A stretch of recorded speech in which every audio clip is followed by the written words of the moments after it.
안녕하세요. 좌포 김종성입니다.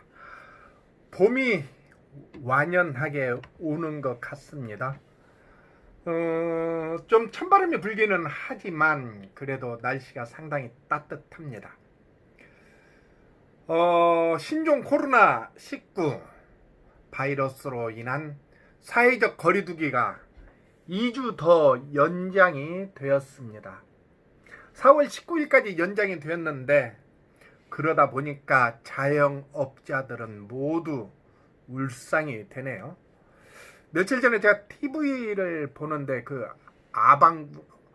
아방궁이 아니라 동치미 그걸 봤는데 거기에서 어떤 분 유인경님인 것 같은데 그분이 자기도 모든 강의가 취소가 돼서 지금 아침에는 이게 홈쇼핑 중독이 걸렸다 그런 얘기를 하더라고요. 사회적 거리를 두기 위해서 모든 강의가 취소가 됐고요.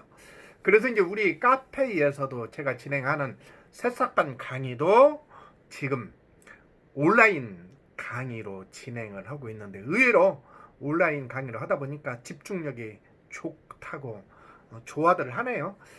어떻게 보면 신종 코로나19가 여러 가지 사회적으로 어려운 일을 당하게 하기도 하지만 새롭게 도전하는 사람들은 새로운 아이디어가 창출되고 그래서 새로운 사업 모델을 만들어 나가는 경우도 있는 것 같습니다. 그럼에도 불구하고 하루빨리 이게 진정이 되었으면 하는 바람입니다. 정부에서도 지금 이렇게 돈을 어떻게 지급할 것인가 이런저런 안이 많이 나왔고 이미 지자체에서는 진행하는 지자체들도 있는데요. 지금은 전 국민을 대상으로 돈을 지급하는 방향으로 이렇게 가는 것 같습니다. 그 얘기를 접하면서 우리나라가 이렇게 돈이 많았나 그런 생각이 듭니다. 낼 때 더 내더라도 일단 돈을 받는 것은 기분 좋은 일이기는 한 것 같습니다.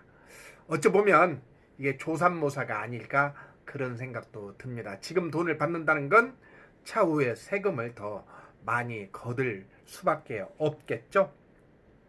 오늘 낮에 우리 카페 회원인 건든담님과 점심을 같이 먹었습니다.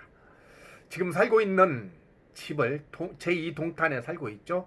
집을 내놓았는데 코로나가 진행되면서 집 보러 오는 사람이 하나도 없었다고 하네요.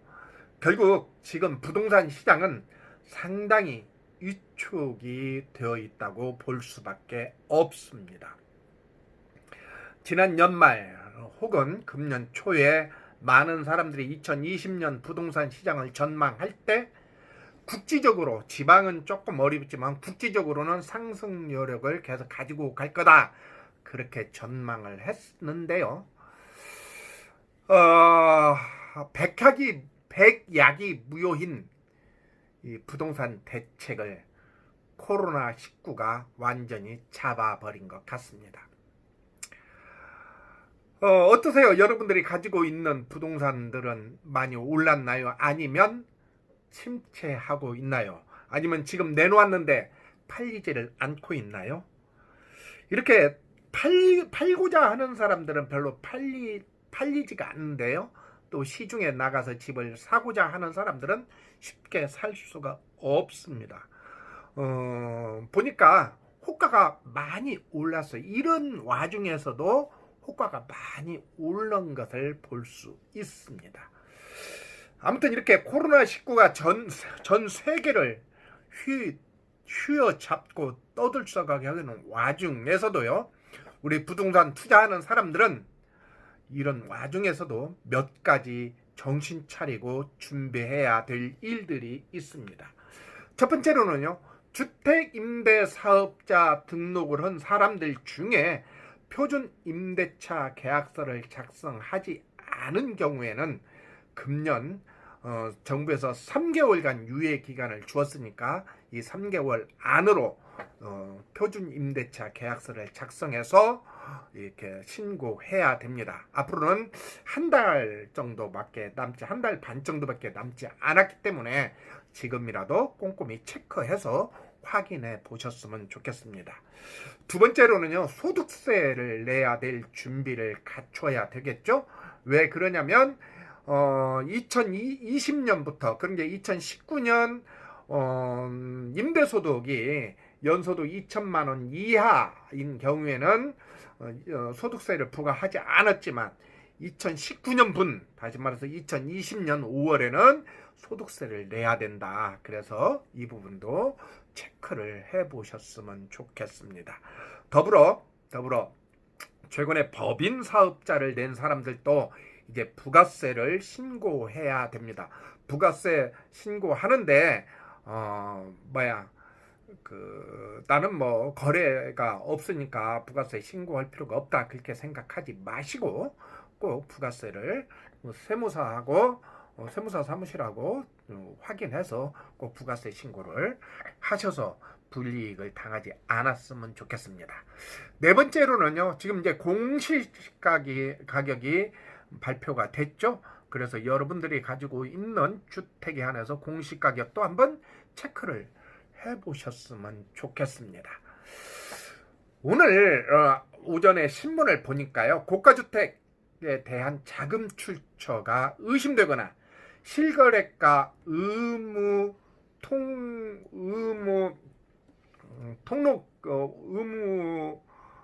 신고 기간 위반 행위에 대해서 조사할 예정이라고 하네요. 국토교통부는 이와 함께 고가주택 거래 중 자금 출처가 의심되거나 실거래 의무 등록 기간을 위반한 경우 이것을 집중적으로 살펴보겠다고 합니다. 이것은 12, 16 대책 후속 조치로 진행되는 거죠. 금년 3월부터 조정 대상 지역은 3억, 비조정 지역은 6억 이상인 주택 거래 시 자금 조달 계획서를 내야 하고, 또 이것도 없던 일이기 때문에 이것을 하는 데는 상당히 범잡스럽고 어려움이 있을 수 있습니다. 그럼에도 불구하고 부동산 중개사무소를 통해서 진행한다면 그쪽에서 안내를 하니까 크게 어려움이 없을 수 있습니다만은, 다만 직거래를 할 경우 이 부분을 잘 챙겨봐야 하겠다, 그렇게 말씀드리고 싶습니다. 특히 9억은 초과 고가주택 구입 시 여러분들 9억 초과, 요즘 이제 집값이 많이 올라서 9억 초과가 많이 있을 수 있습니다. 9억 초과 고가주택 구입 시 자금조달 계획서와 함께 잔고증명서 또는 증여세납부 증명서 등 최대 16종류의 증빙서류를 추가로 제출해야 된다는 것 꼭 유념하셔야 될 겁니다. 그래서 이거 잘 한번 체크하시고요. 이 내용은 제가 요전날 유튜브를 통해서 한번 올려놓은 곳이 있으니까 혹시 9억 이상, 아니 최근에 서울 쪽에서 3억 이상 집을 샀다라고 한다면 이 내용을 잘 한번 체크해 보셨으면 좋겠습니다. 더불어 정부에서는 집값 단합에 대한 조사도 같이 진행을 한다고 하네요. 2월 말부터 시작한 집값 단합 또는 중개업소의 허위 매물 신고가 진행이 되고 있는데요. 특히 E20 부동산 대책 이후 집값이 가장 상승한 지역인 경기도와 인천 지역의 의심 사례 신고가 집중적으로 나타났다고 합니다. 여기서 말하는 경기도는 어디를 말할까요? 여러분들이 한번 찾아보면 좋겠습니다. 물론 조금 후에 제가 그 지역을 한번 이야기해 보겠습니다만, 물론 제가 낸 통계는 아니고 뉴스에 나온 이야기입니다. 또 하나, 제가 이제 운영진으로 있는 네이버 카페 부동산 경매 더리치에서 우리 1등급님이 매주 전국 부동산 시계열을 올려주고 있습니다. 그곳을 통해서 한번 봐도 많은 공부가 될 수 있습니다. 아무튼 4월 6일 며칠 전이죠. 국토부와 한국감정원에 따르면 부동산 거래 질서 신고 센터가 가동된 2월 21일부터 지난주 말까지 전국에서 약 500건의 집값 단합 허위 매물 신고가 접수되었다고 합니다. 이것을 계산해 보니까 평균 약 일주일에 80건 이상이 신고가 되었다는 얘기입니다. 그러면 이게 적은 숫자가 아니거든요. 그 중에서 신고 건수의 약 85%는 서울과 인천 등 수도권 지역으로 집계가 되었다고 합니다. 특히 수도권에서도 서울보다 경기 그리고 인천 지역의 신고 비중이 월등히 높았다고 합니다. 경기도라고 해서 다 해당이 되는 것 아니죠. 예를 들어서 경기, 인천 지역은 그동안 집값 상승을 이끌어온 곳입니다. 이20 대책 이전에 경기도 남부 쪽이 집값을 견인했다면 이20 대책 이후는 어떻게 보면 경기도 일부 지역과 또 인천 지역이 지금 집값을 견인하고 있는 걸로 보여집니다. 수원, 안양 등 수도권 남부 3개 지역을 조정지역으로 묶은 이 20 대책 이후 아파트값 상승률 상위 10개 지역 중 세종시를 제외한 9곳이 경기도와 인천 지역에 몰려 있다고 하네요. 한번 구체적으로 한번 내용을 한번 볼까요? 첫 번째로는 군포가 5.28%로 가장 많이 올랐고요. 5.28%는 적은 돈이 아니에요. 어마어마하게 큰 프로입니다. 그 다음에 오산도 5.17%. 오산 참 어려운 지역이었죠. 그런데 이게 풍선 효과가 나타난 것 같습니다. 그 다음에 구리시가 4.30%죠. 구리시는 여러분들 한번 바로 이제 구리시도 조정지역이죠. 그런데 하여튼 그 다산 신도시와 물려 있는데 이번에 이제 우리가 연애원 수업을 온라인으로 하는데 구리시 물건을 한번 조명해 보기도 하거든요. 아무튼 구리시가 그렇게 4.30%, 그 다음에 수원 권선구가 3.72%, 안산 단원이 3.63%. 지난번 연애원 수업 시간에 안산과 시흥에 대해서 한번 얘기를 했죠. 그 다음에 인천 연수구, 그 다음에 시흥, 그 다음에 화성과 안산 상록순이라고 이렇게 봅니다. 다시 한번 말씀드리면 경기도 남부지역 중에 조정지역으로 묶이지 않는 지역, 그리고 인천 쪽이 일반적이다, 그렇게 보면 되겠습니다.